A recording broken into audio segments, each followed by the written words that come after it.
الكون وزمن بإسلامي وإيماني أضاء الكون والزمن بإسلامي وإيماني أضاء الكون والزمن. بسم الله السلام عليكم. monsieur ministre xam naa ne jotaay bi yàgg na te kenn mënut a wax lu romb li ma di wax waaye ñu ngi kontaan ci sa liggéey ndax daaw toog nañ may la évolution sociale dafay jafe dafay ànd ak kenn xamul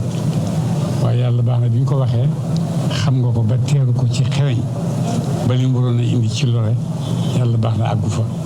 yal na yàlla yokk leen seen taxawaay yal na yàlla yokk leen seen dëgër yokk leen xeriñ yokk leen xam ne responsabilité yu yàlla teg seen mbàdd ngir ngeen sàmm nit ñi te nit ñi yéen rek la ñuy déglu ñun sëy si déglu ñu dañuy déglu rek pour waare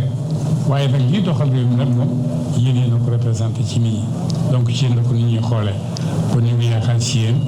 yàlla dimbale leen may leen xeriñte may leen dal may leen fit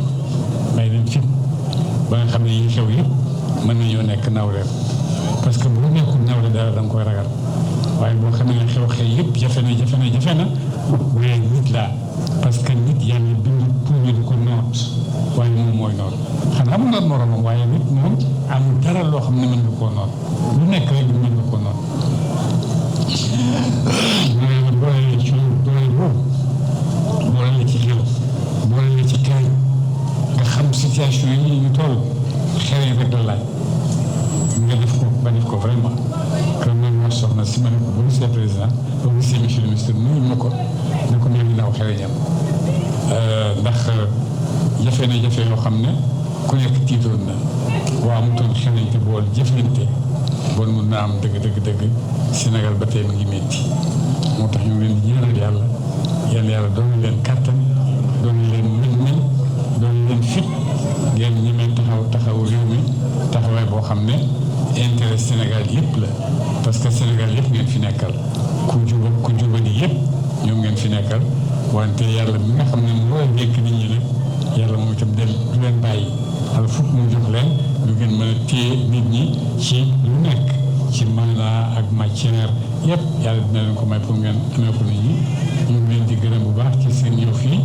di ngeen fi ñëw ci barke yonent Yàlla Muhammad yal na yàlla feeñal ci yéen barke yonent Yàlla Muhammad yal na ko yàlla feeñal ci seen liggéey yal na ko yàlla feeñal ci seen taxawaay yal na ko yàlla feeñal ci Sénégal yëpp ndax Sénégal yëpp a bëgg yonent Yàlla Muhammad bu gàmmu jotee Sénégal yëpp gàmmu rek ba gàmmu passé ñu war a wax leneen loolu lépp tegtal ne Sénégal bëgg na yonent Yàlla Muhammad yonent nag ne boo ma bëggee ma bëgg la boo dajee pour man dina ñëw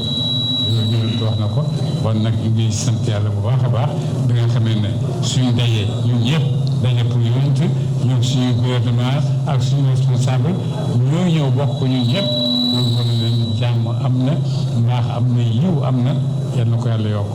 yal na yàlla yokk mbaax yal na yàlla yokk yiw yal na yàlla yokk yëkkatiku yal na yàlla dimbale Sénégal te boole ko ci yooyu yi nga xam ne kawe nañ lool àgg nañ fu ñu war a àgg yal na ko yàlla def jàngale ko ci seen loxo parce que njàngale moo ëpp njëriñ ci xuloo ak xeex ak defante yal na yàlla dimbale leen kontaan nañ bu baax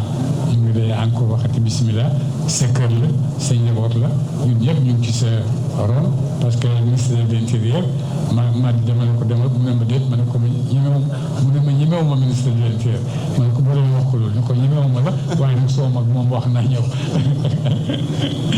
dafa yàlla dimbali leen ñooñu incha allah. amiin ñu tàll ñaan amiin yaa rab amiin macha allah mu ngi noonu. amiin yaa rab loolu mooy. amiin officiel